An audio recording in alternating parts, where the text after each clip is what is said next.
नमस्कार प्यारे बच्चों, क्लास 11th का जो हमारा चैप्टर चल रहा था 2, पिछली वीडियो में हमने जानकारी ली थी कि किस तरीके से कार्टेशियन प्रोडक्ट निकाला जाता है। और आइए अब हम आपको ले चलते हैं एनसीईआरटी की एक्सरसाइज 2.2 की ओर। इस एक्सरसाइज के अंदर जो हमारे टॉपिक बनते हैं वो हैं डोमेन, कोडोमेन और रेंज। डोमेन, कोडोमेन और रेंज को हम एक एग्जाम्पल लेकर के आपको समझाने का प्रयास करने जा रहे हैं। आइए थोड़ा ध्यान से देखिएगा कि क्या डोमेन होता है, कैसे डोमेन निकाला जाता है, और क्या कोडोमेन होता है और किस तरीके से कोडोमेन निकाला जाता है, और क्या रेंज होती है और किस तरीके से रेंज निकाली जाती है। आइए, हमारी एनसीईआरटी का पहला क्वेश्चन मैंने लिया और इस पहले क्वेश्चन में जो क्वेश्चन दिया है उसको हम पहले पढ़ते हैं। क्वेश्चन दिया है कि लेट ए इक्वल टू, कि मान लो आपके पास कोई एक सेट ए है और सेट ए में क्या है, एलिमेंट दे रखे हैं 1, 2, 3, 4, डॉट डॉट डॉट 14।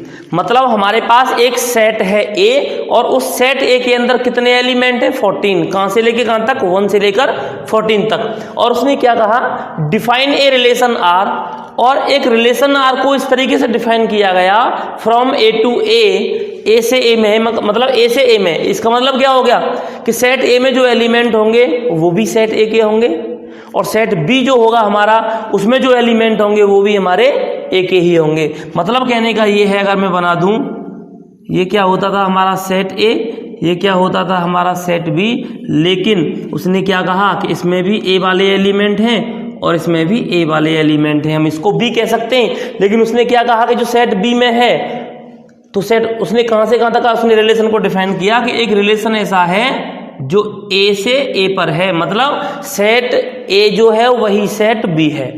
कहने का मतलब यह है सेट ए में कितने एलिमेंट हैं, बोले साहब 1, 2, 3, 4, 5, 6, 7, 8, 9, 10, 11, 12, 13 और ये 14। उसने कहा खुद कि एक रिलेशन इस तरीके से डिफाइंड है फ्रॉम ए टू ए। इसका मतलब जो एलिमेंट सेट ए में है वो ही एलिमेंट सेट बी में होंगे। तो ये बी जो है वो किसका काम करेगा, ए का। इसका मतलब इसमें भी कितने होंगे, 1, 2, 3, 4, 5, 6, 7, 8, 9, 10, 11, 12, 13, 14। इस तरीके से मैंने इनको लिख लिया।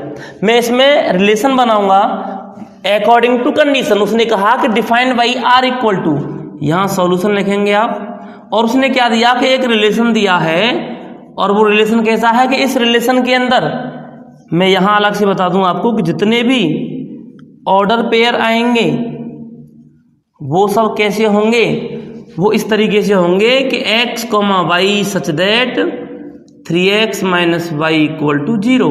वेयर, जहां पर x और y कौन है कि x जो है वो सेट a में बिलोंग करता है और y भी सेट b में बिलोंग करता है।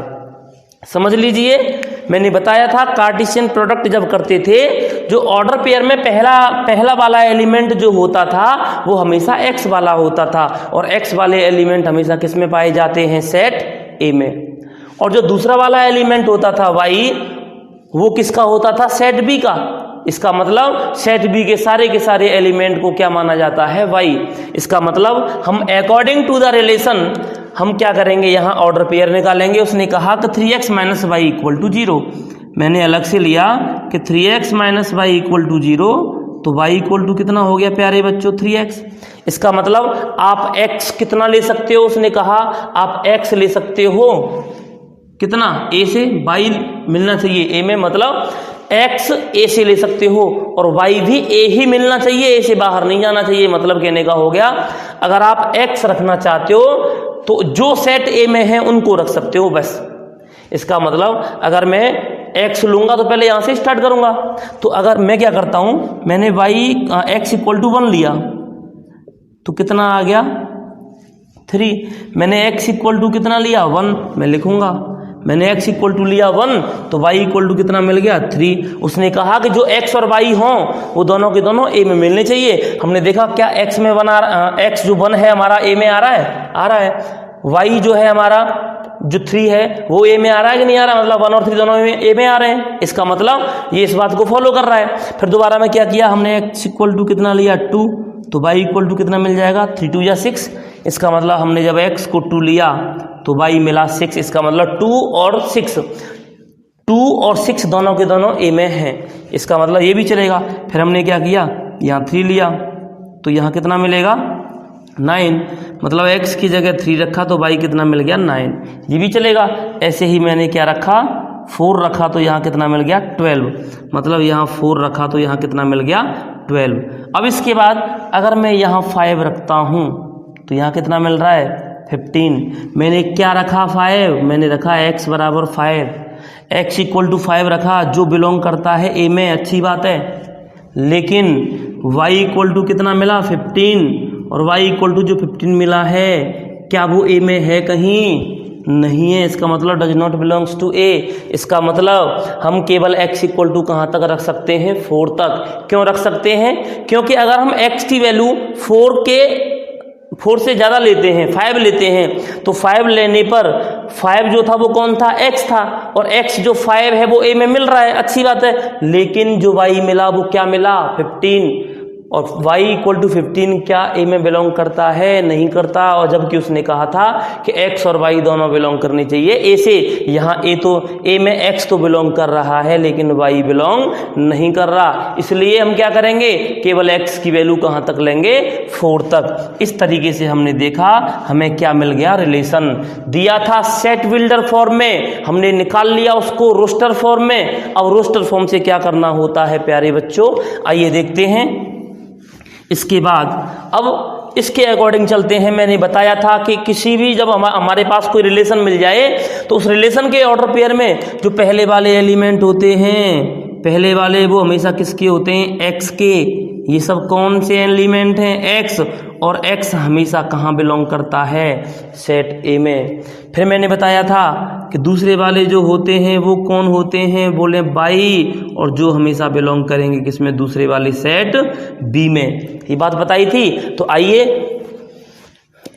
मतलब सेट a के 1 का रिलेशन किससे है 3 से, मतलब सेट a के 1 का रिलेशन किससे है इसके 3 से। तो मैंने यहाँ दिखा दिया इसको ऐसे करके, सॉरी ऐसे करके, इसका रिलेशन किससे है 3 से, ऐसे दिखा दिया, ठीक है। अच्छा, फिर 2 का रिलेशन किससे है 6 से, 2 का रिलेशन किससे है 6 से, और 6 कहाँ है आपका, 6 आपका ये रहा, ये 2 का रिलेशन 6 से। फिर इसके बाद 3 का रिलेशन किससे है 9 से, कहाँ है 3, ये रहा, और 9 कहाँ है, ये रहा।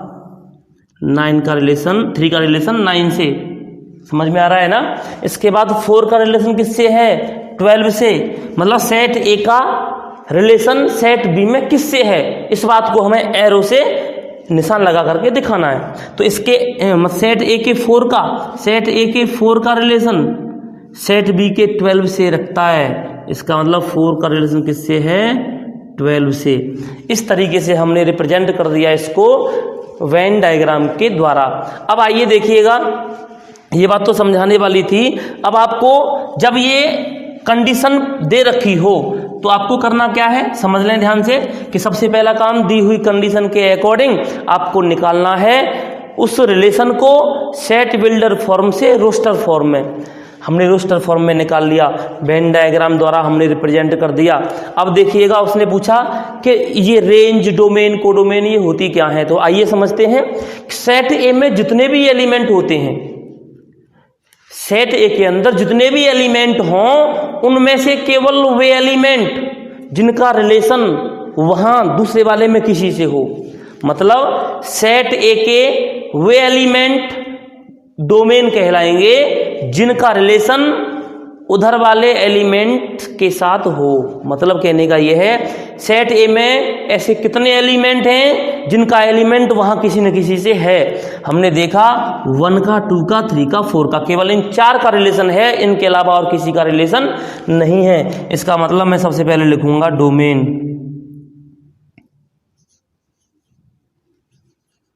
डोमेन मैं इसको हिंदी में बोलूंगा प्रांत।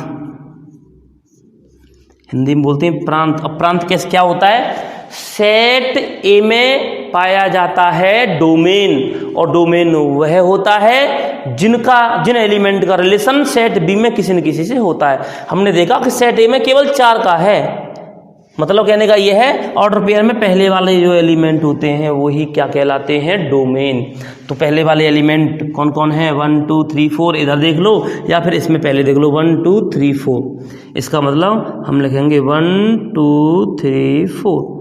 मान लो कोई एक और ऐसा एलिमेंट होता जब 4 दोबारा आ जाता, तो हम 4 को 2 बार नहीं लिखते, क्योंकि हमने बताया था कि एक रिलेशन को या एक सेट को जब हम रिप्रेजेंट करते हैं तो करली ब्रैकेट के अंदर एक एलिमेंट को एक से अधिक बार नहीं लिख सकते। तो इसलिए हमारा जो प्रांत मतलब डोमेन हो गया वो क्या हो गया? 1 2 3 4। 1 2 3 4 मतलब कहने का हो गया रोस्टर फॉर्म में ऑर्डर पेयर में जो पहले वाले एलिमेंट होते हैं वो क्या कहलाते हैं? डोमेन। अब आती है रेंज। क्या होगी? रेंज को हिंदी में बोलते हैं परिसर। परिसर कैसे निकालेंगे? तो भैया जैसे सेट ए में हमने देखा कि सेट ए में जितने एलिमेंट रिलेशन रखते हैं वो सब क्या होते हैं? डोमेन। ऐसे ही सेट बी में जो एलिमेंट होते हैं जिनकी अपनी प्री इमेज होती है सेट ए में, मतलब इधर वाले एरो उधर वाले किसी न किसी के साथ रिलेशन रखते हों, वे केवल वही क्या कहलाएंगे? रेंज। या बोलें तो रिलेशन में जो हमने सेट बिल्डर फॉर्म से रोस्टर फॉर्म निकाली है उसमें दूसरे वाले जो एलिमेंट होते हैं ऑर्डर पेयर में, दूसरे वाले एलिमेंट मतलब वाई वाले एलिमेंट जो होते हैं वो क्या कहलाती हैं? रेंज। इसका मतलब कौन कौन है? देखो 2 है, 3 है, 6 है, 9 है और 12 है। सॉरी 2 नहीं है, 3 है। देखो एरो किसके साथ है? 3 के साथ है, 6 के साथ, 9 के साथ और 12 के साथ। इधर देख लो या फिर यहाँ देख लो 3 6 9 12। तो क्या लिखेंगे? 3 6 9 12। ये आपकी क्या निकल के आ गई? रेंज मतलब परिसर। अब रहा कौन? कोडोमेन। अब कोडोमेन कैसे निकालेंगे? कोडोमेन ध्यान देना प्यारे बच्चों, कोडोमेन को हिंदी में कहते हैं सहप्रांत। अब ये सहप्रांत क्या होता है? सेट बी के सारे एलिमेंट, सेट बी के सारे एलिमेंट क्या कहलाते हैं? कोडोमेन। इसका मतलब कितने हैं सेट बी में? 1 2 3 4 डॉट डॉट डॉट कहाँ तक? 14 तक। ये हमारी क्या निकल के आ गई? कोडोमेन। दोबारा से समझ लें, जब आपको दिए हुए रिलेशन से डोमेन, कोडोमेन और रेंज निकालनी हो तो उसको निकालने के लिए प्यारे बच्चों आपको जो काम करना है वो क्या करना है समझिएगा। सबसे पहला काम तो आपको करना है कि दी हुई सिचुएशन को ढंग से पढ़ें।